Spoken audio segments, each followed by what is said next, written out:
Hello, hello. So happy to be with you again. So, this is another installment of me going live on YouTube.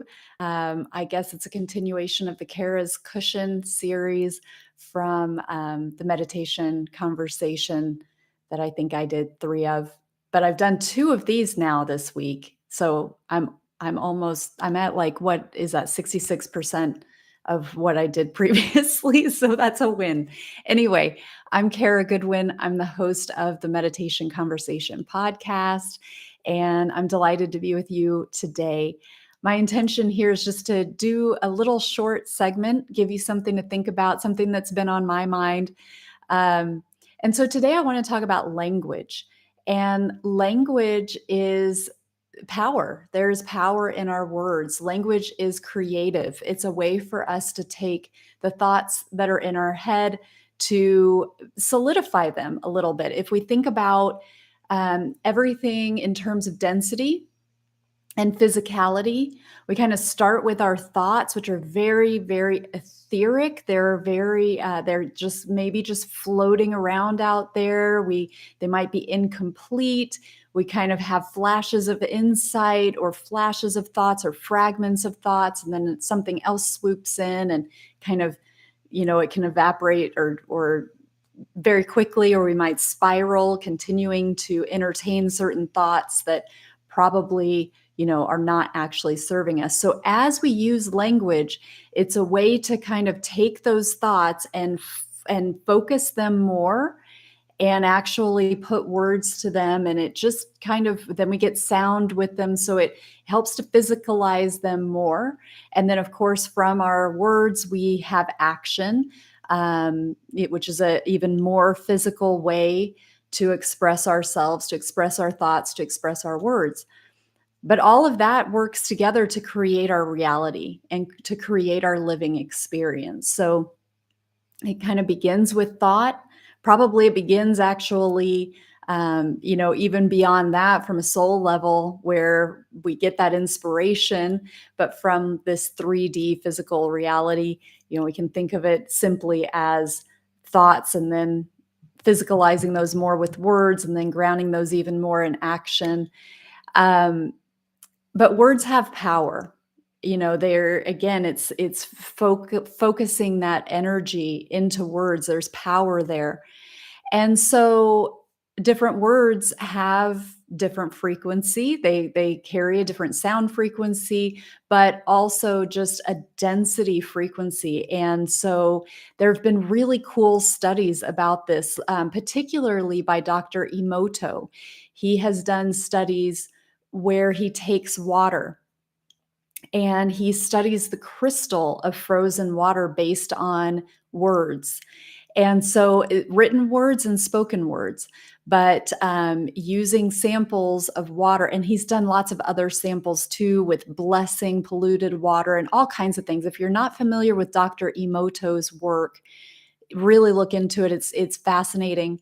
But what I'm focusing on here today is words. And so he took samples of water from the same source, and with some he was putting beautiful words, infusing them or just speaking to them beautiful words like love, beauty, and so on, kindness. And then with the other samples, each sample had its own word, but then there were, on the other end of the spectrum, hate, ugly, and so forth, bad, shame, guilt, all of that.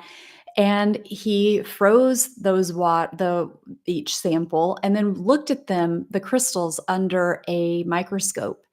And the words that had the beautiful, kind, uplifting words spoken into them had structure. They were beautiful crystals, water crystals that were structured, and they had uniformity, and they looked healthy. And the other ones were distorted, discolored, and just looked like kind of no organization, no real geometric pattern. So really, that's a wonderful way to see the power of our words.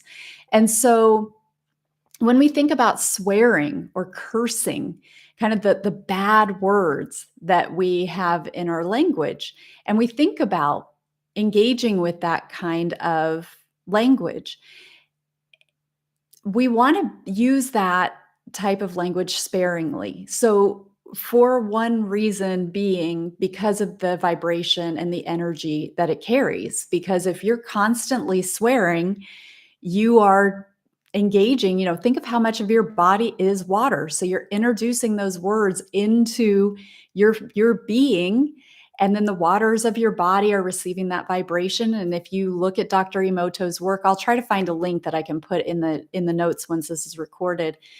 Um, that's an example of what you're doing to yourself. But even more than that, even more practically than vibration, is the power of language. And if you are constantly swearing and it's just really a part of your verbal vocabulary and you're just spewing F this and just without even thinking, without even recognizing it, and you don't really even mean anything when you say it, it's just a filler word.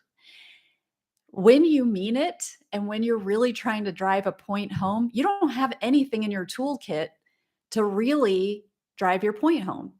So, I my oldest son is 16, and when he about the time that he was little, a baby, I kind of started to try to be more careful about the language that I spoke, and I tried not to swear very often, having a baby in the house and so forth. And so I had to kind of work at it because when I was just around adults all the time, I wouldn't really notice when I would be using profanity. And then when I had this precious little baby, I was like, well, I kind of want to be more conscientious about that. And so I got rid of that habit, and it takes a little bit of work. You kind of, just like any habit, it's, you catch yourself and it's okay.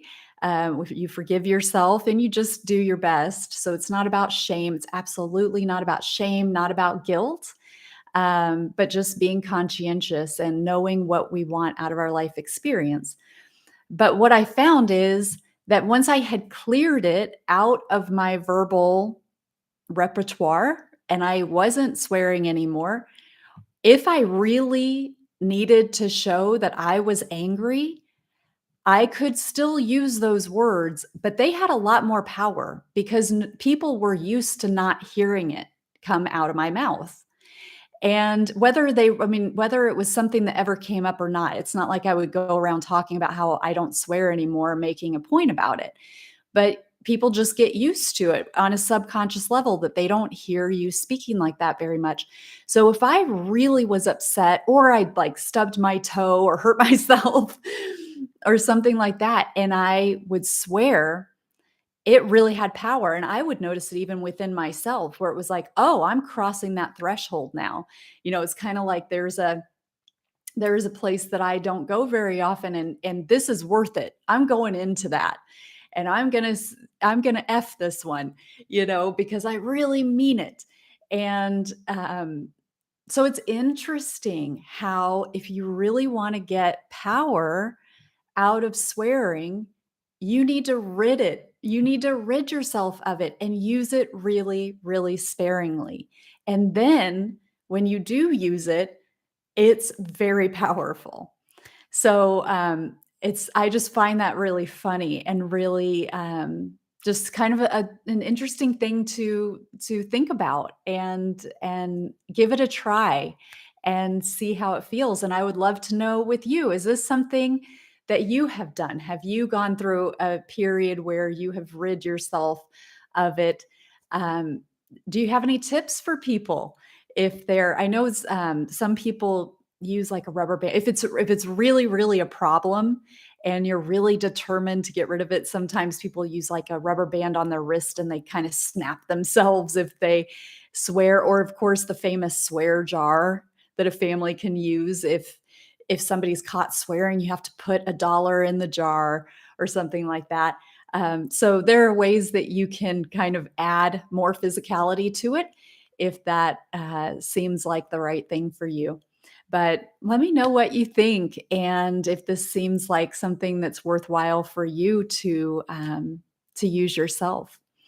And so, what a blessing to be here with you. I hope you're having a beautiful day. And I released today a new podcast episode with Amy Anthony, and it's about essential oils and aromatherapy. And there's some really amazing insights in there. She's a wealth of knowledge. And so, she talks about some of the chemical reactions with it and so forth. So, do check that out. And I think that the video is not up yet, but the audio is, and the video will be up very shortly. So, anyway, I hope you're having a beautiful day, and thank you for watching.